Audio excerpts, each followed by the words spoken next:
Assalamualaikum warahmatullahi wabarakatuh. Perkenalkan, nama saya Dena Putri dengan NPM C1C020078. Di sini saya akan menjelaskan mengenai contingent liabilities and provision. Provision di sini yaitu kewajiban bersyarat, di mana kapan dan berapa yang harus dibayarkan itu belum bisa dipastikan, tergantung peristiwa di masa yang akan datang. Nah, provision ini dalam akuntansi untuk kewajiban bersyarat ini tergantung pada tingkatan keterjadiannya, dimana yang pertama itu ada remote. Tingkatan keterjadiannya itu dari sangat rendah, yaitu kurang dari 5%. Nah, apabila tingkat keterjadiannya 5% ini, maka tidak perlu adanya perlakuan dalam akuntansi. Yang kedua itu ada possible, di mana tingkat keterjadiannya itu lebih dari 5% atau sampai dengan 50%. Nah, apabila pada tingkatan keterjadian possible ini, maka secara akuntansi perlakuannya itu yaitu dia akan diungkapkan di catatan atas laporan keuangan.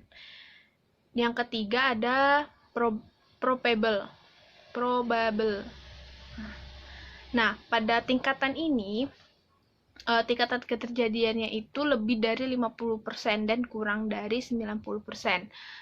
Kalau sudah kategori probable ini, maka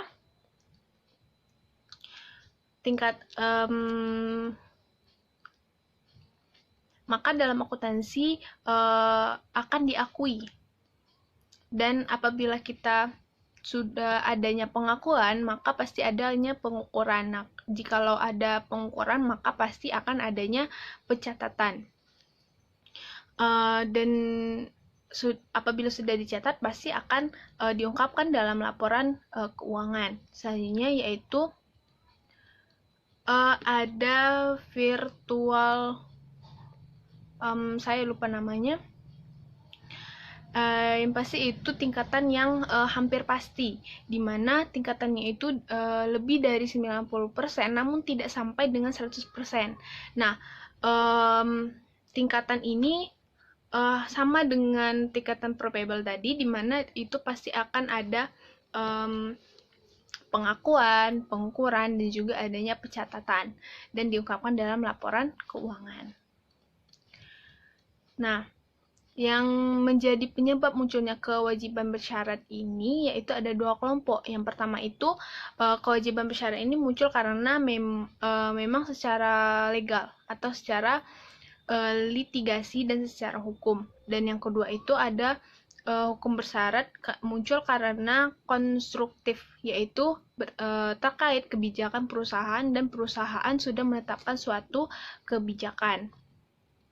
Nah, macam-macam provision ini, yang pertama ada litigasi lawsuit, yang kedua garansi, yang ketiga itu yaitu premium atau hadiah. Nah, untuk contingent liabilitas, perlakuan akuntansinya tergantung pada tingkat keterjadiannya. Untuk menentukan tingkat tidak boleh asal-asalan. Kita harus berdasarkan, yang pertama itu harus berdasarkan ahlinya yang memahami tingkat keterjadian provision. Yang kedua itu berdasarkan pengalaman tahun sebelumnya. Dan yang ketiga,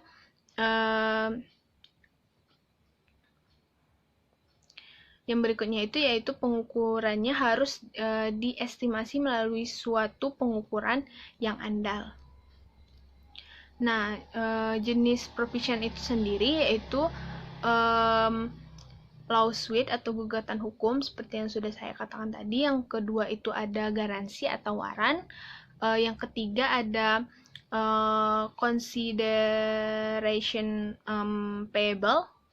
Yang keempat ada kewajiban bersyarat atau provision yang muncul karena terkait dengan lingkungan. Nah, yang kelima ada onerous contact atau kontak yang memberatkan, dan yang kelima itu ada restoring. Kemudian provision itu bisa timbul karena litigasi, dan satu lagi provision akan dimuncul karena consideration. Nah, kalau yang timbul karena litigasi maka harus mempertimbangkan apakah kita tahun ini akan mengakui sebagai provision. Untuk bisa mengakui itu sebagai provision maka harus ada beberapa yang harus kita pertimbangkan. Yang pertama itu kita harus mempertimbangkan apakah kemungkinan kewajiban itu akan terjadi dan dapat diukur untuk tahun sekarang. Nah, kemudian apakah memang ada kemungkinan besar bahwa itu akan membawa kerugian? Jika kemungkinan itu membawa kerugian besar bagi perusahaan karena terkait litigasi ini, maka akan jadi bahan pertimbangan kita untuk mengakui sebagai provision dalam laporan keuangan pada periode ini. Nah, berikutnya, yang kedua itu yaitu kemampuan untuk melakukan estimasi yang rasional untuk menentukan jumlah loss atau kerugian. Nah, dari penjelasan saya tadi dapat kita simpulkan bahwa yang pertama, degree of probability, yaitu apakah kejadian ini atau peristiwa ini kemungkinan tidak diajukan sebagai gugatan. Kalau seandainya suatu peristiwa sangat lemah di mata hukum untuk bisa digugat, maka akan aman-aman saja dan tidak perlu berkelanjutan sebagai yang kedua.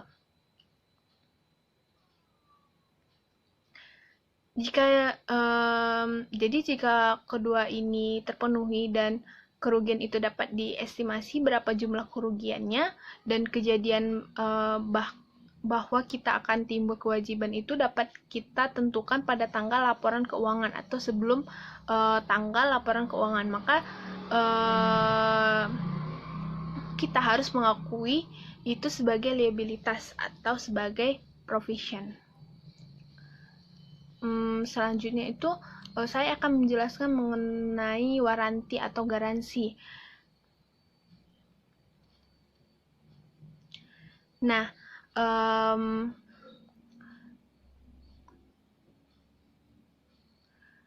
kewajiban karena garansi atau disebut waranti ini biasanya jika kita menjual suatu produk maka biasanya akan memberikan layanan bunga jual yaitu garansi.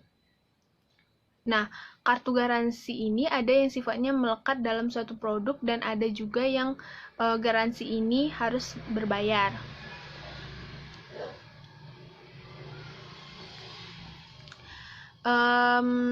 Tipe garansi yang pertama itu ada assurance type warranty, yaitu untuk yang melekat pada produk tersebut atau sifatnya garansi yang diperoleh secara gratis oleh si pembeli.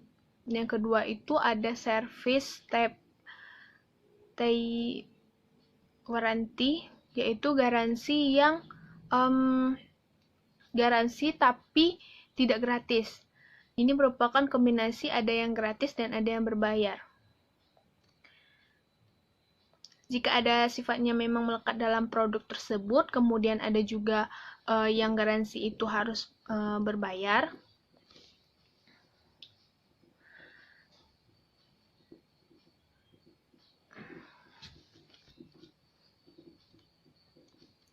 Selanjutnya itu ada consideration payable atau premium.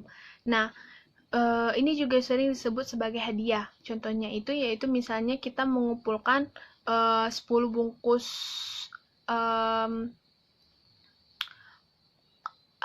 yang kopi kemasan seperti itu, kita tukarkan ke warung, maka kita akan mendapat 1 gelas cantik seperti itu.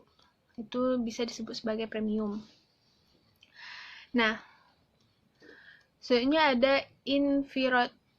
environmental provision.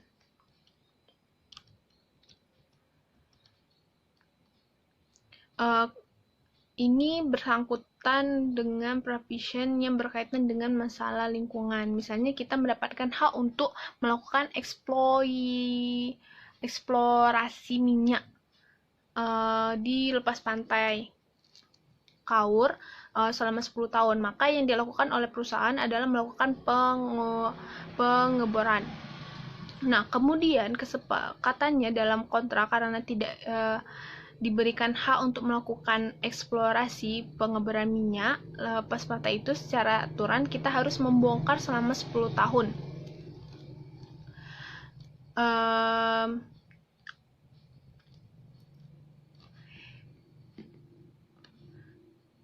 Setelah kita melakukan pengeboran 10 tahun, kita catatan juga udah. Baik, selanjutnya itu ada instrumental provision. Nah, ini berkaitan dengan masalah lingkungan, di mana misalnya kita mendapat hak untuk melakukan eksploitasi minyak di lepas pantai Kaur, minyak bumi maksud saya, misalnya 10 tahun. Maka setelah 10 tahun itu melakukan pengeboran, maka perusahaan itu harus secara aturannya itu harus membongkar bekas pengeboran tersebut. Nah, setelah 10 tahun kita harus mengeksplorasi minyak bumi dan mengembalikan kondisi lingkungan yang terdampak dari kegiatan eksplorasi tersebut. Jadi setelah 10 tahun maka kita harus melakukan